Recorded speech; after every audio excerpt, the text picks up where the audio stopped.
अब आगे की स्टोरी देखते हैं।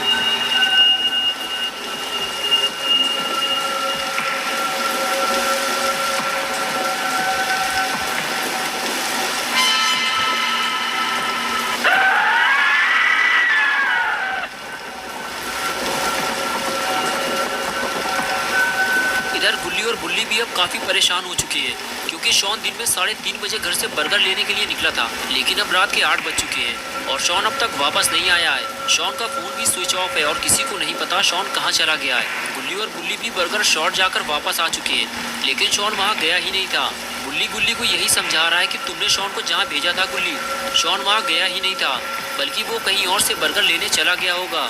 अब हम उसे पूरे शहर में कहाँ ढूंढेंगे, मेरे तो यही समझ में नहीं आ रहा है। तभी गुल्ली को कुछ याद आया, रुको मैं समझ गया शॉन कहाँ गया होगा।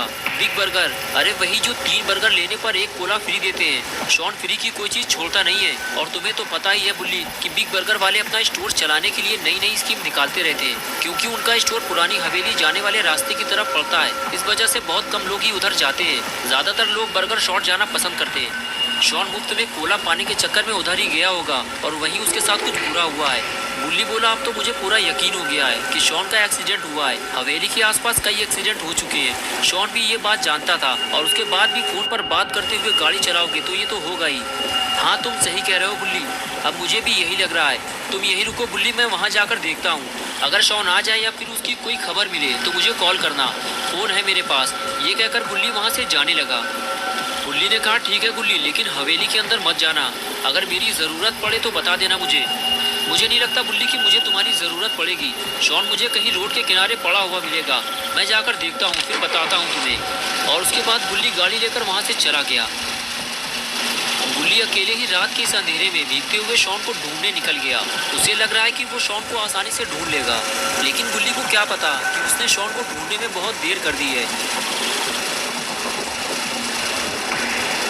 गुल्ली गाड़ी चलाते हुए रोड के दोनों तरफ बड़े ध्यान से देखता रहता है कि शायद उसे शॉन या अपना रेड कलर का स्कूटर कहीं दिखाई दे जाए, लेकिन ऐसा नहीं होता। गुल्ली की सारी उम्मीदों पर पानी फिर जाता है। अब गुल्ली को कुछ समझ में नहीं आ रहा है कि शॉन आखिर कहाँ चला गया है।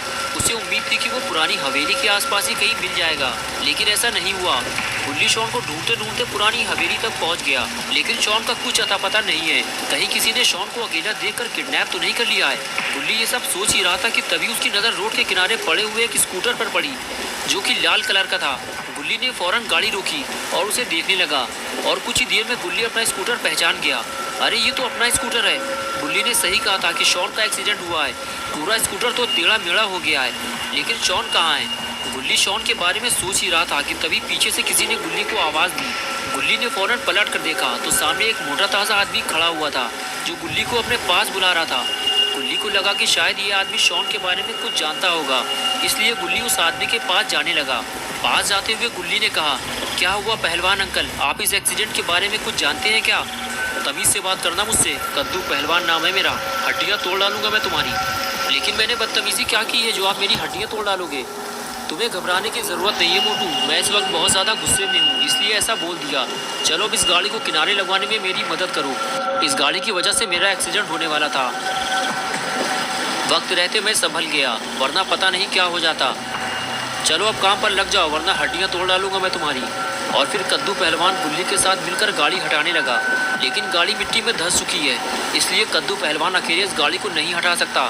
इसीलिए उसे गुल्ली की मदद लेनी पड़ी, और आखिर दोनों ने मिलकर गाड़ी को किनारे लगा दिया।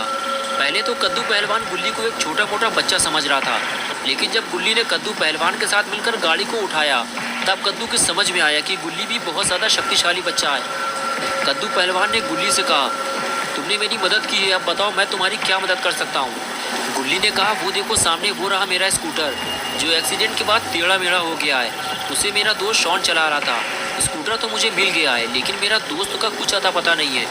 अगर आप चाहो तो उसे ढूंढने में आप मेरी मदद कर सकते हो। कद्दू पहलवान ने कहा ठीक है, चलो उसे ढूंढना शुरू करते हैं। बताओ कहाँ ढूंढना है उसे। गुल्ली बोला चलो पहले हम स्कूटर के आसपास ढूंढते हैं उसे, और अगर वो यहाँ नहीं मिला तो फिर हमें हवेली की तरफ जाना पड़ेगा। लेकिन हम हवेली के अंदर नहीं जाएंगे, बस आसपास देख कर वापस चले आएंगे, क्योंकि बुल्ली ने मुझे अंदर जाने से मना किया था कि हवेली के अंदर मत जाना, वहाँ भूत भी हो सकते हैं। भूत? तुम्हारा दिमाग तो ठीक है, मैं हड्डियाँ तोड़ डालूंगा तुम्हारी। भूत जैसी कोई चीज़ नहीं होती है, समझ में आया तुम्हारे? चलो मैं चलूँगा तुम्हारे साथ हवेली के अंदर, देखता हूँ कौन सा भूत मिलता है मुझे। गुल्ली ने कहा हाँ, मुझे भी पहले ये सब झूठ लगता था, लेकिन जब मैंने खुद इन्हें अपनी आंखों से देखा तब मुझे समझ में आया कि भूत होते हैं। चलिए कद्दू अंकल, मैं इस तरफ शॉन को ढूंढता हूँ और आप रोड के उस तरफ शॉन को ढूंढिए। लेकिन कद्दू अंकल ने शॉन को ढूंढने से मना कर दिया।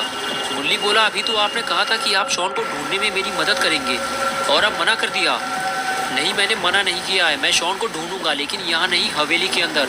गुल्ली बोला हम हवेली बाद में जाएंगे, पहले यहाँ तो ढूंढ लें। कद्दू पहलवान ने कहा मैं यहाँ काफ़ी देर से रुका हुआ हूँ, यहाँ कोई नहीं है मोटू।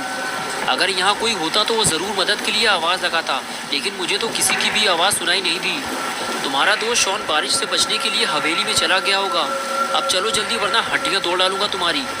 और उसके बाद गुल्ली कद्दू पहलवान की बात मानते हुए हवेली में जाने को तैयार हो गया। गुल्ली को अब ऐसा लगने लगा है कि शायद अब उसे डरने की ज़रूरत नहीं है, क्योंकि उसके साथ एक मोटा ताज़ा पहलवान है। शॉन को ढूंढते हुए दोनों हवेली तक पहुंच गए। गुल्ली और पहलवान ने गेट की तरफ देखा, हवेली का गेट बंद था। गुल्ली ने कहा कद्दू अंकल शॉन अंदर नहीं गया है, अगर शॉन अंदर गया होता तो गेट खुला होता, हमें शॉन को कहीं और ढूंढना होगा। कद्दू पहलवान ने कहा नहीं मोटू, मैं तो हवेली के अंदर जाऊंगा और तुम्हें भी मेरे साथ चलना होगा। मैं तुम्हारे दिमाग से ये भूत प्रेत की बात निकालना चाहता हूँ, और ये भी हो सकता है कि शॉन अंदर चला गया हो और उसने गेट बंद कर लिया हो, और अगर शॉन हमें अंदर नहीं मिलता तो फिर हम कहीं और चलकर उसे ढूंढेंगे। गुल्ली बोला ठीक है, लेकिन हम अंदर जाएंगे कैसे, गेट तो बंद है। तुम उसकी फिक्र मत करो मोटू, तुम्हें हवेली के अंदर ले जाना मेरा काम है। मुझे मोटू मत कहा करो अंकल, मेरा नाम गुल्ली है। ठीक है गुल्ली, अब देखो मैं क्या करता हूँ। और फिर कद्दू पहलवान ने एक लंबी दौड़ लगाई और टक्कर मारकर गेट को तोड़ दिया। तभी गुल्ली भागता हुआ आया और कहने लगा अंकल हवेली के अंदर जाने से पहले एक बार फिर सोच लो। लेकिन कद्दू पहलवान नहीं माना और फिर दोनों हवेली के अंदर जाने लगे। शायद गुल्ली ये भूल गया है कि गुल्ली ने उसे हवेली के अंदर जाने से मना किया था। कद्दू पहलवान के साथ गुल्ली भी हवेली के काफ़ी अंदर तक आ गया और तभी उसे सामने जलती हुई आग दिखाई दी और गुल्ली वहीं रुक गया और कहने लगा अंकल ये आग यहाँ कैसे चल रही है, ये तो वीरान हवेली है, लगता है हमारे आने से पहले यहाँ कोई आया था, या फिर ये भूतों का काम है। ये किसी भूत का काम नहीं है गुल्ली, ये आग किसी इंसान ने जलाई है, तुम्हें डरने की